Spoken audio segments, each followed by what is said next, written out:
People rarely rave about their childhoods, and it's no wonder. So many mistakes are made. I see how that happens now, how we all create future work for our kids by checking our cell phones while you are mid-story, or sticking you in the basement to watch a movie because we love you, but we don't really want to be with you anymore that day. Or coming unhinged over all manner of spilt milk, wet towels, unflushed toilets, lost brand new whatevers.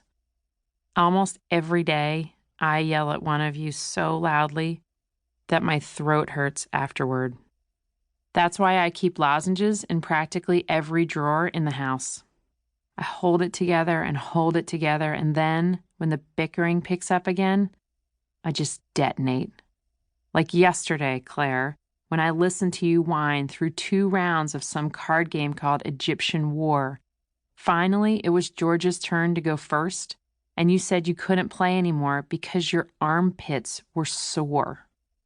"That's stupid," Georgia said, and you cried, "Stupid is a mean word," and smacked Georgia with your open palm as I watched. "Go to your room right now, Missy," I hollered. "It was an accident. I fell into her on accident." You both froze, and I got to my feet, and I leaned down into your faces and ranted at you through set teeth, like the heartless, tyrannical caretakers in movies about orphans.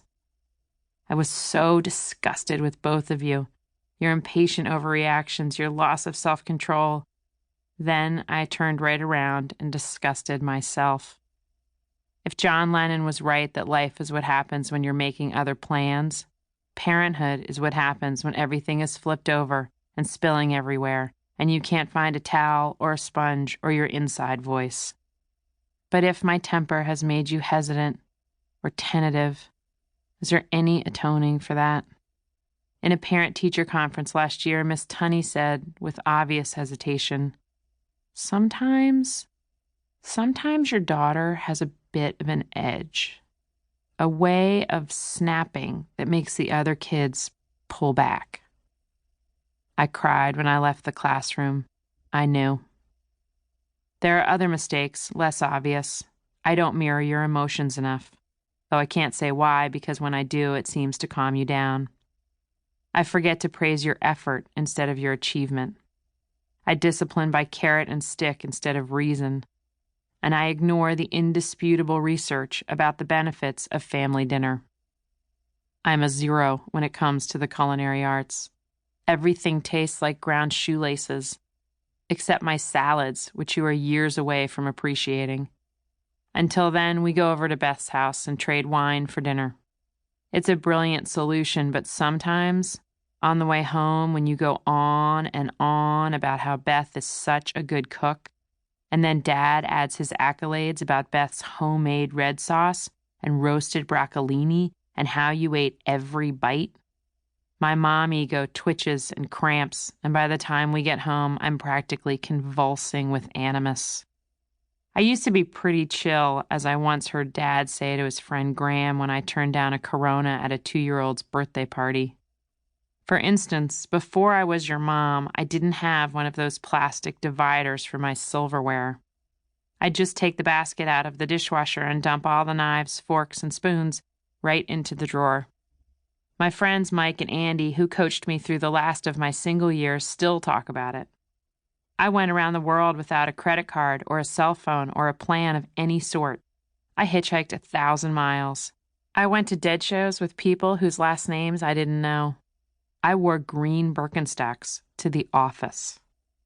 I thought I'd be cooler as a mom, but then I leaned back on the delivery table and Dr. Laura Stachel pulled out a baby, and somewhere between the precious bundle that was Georgia and the placenta, all that "it's cool, no worries, sure, why not" stuff came out too.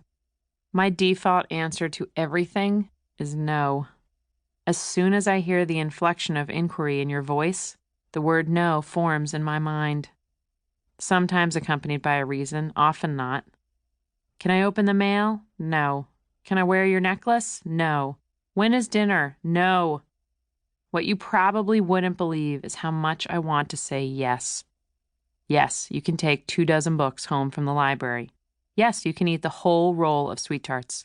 Yes, you can camp out on the deck. But the books will get lost, and sweet tarts will eventually make your tongue bleed. And if you sleep on the deck, the neighborhood raccoons will nibble on you. I often wish I could come back to life as your uncle, so I could give you more.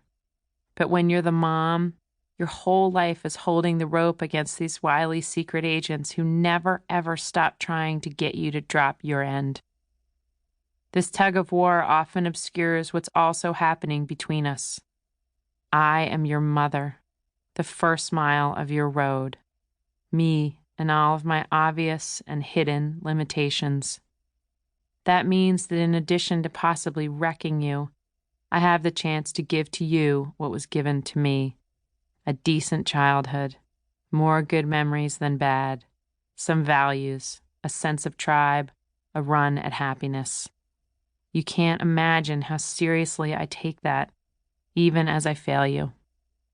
Mothering you is the first thing of consequence that I have ever done.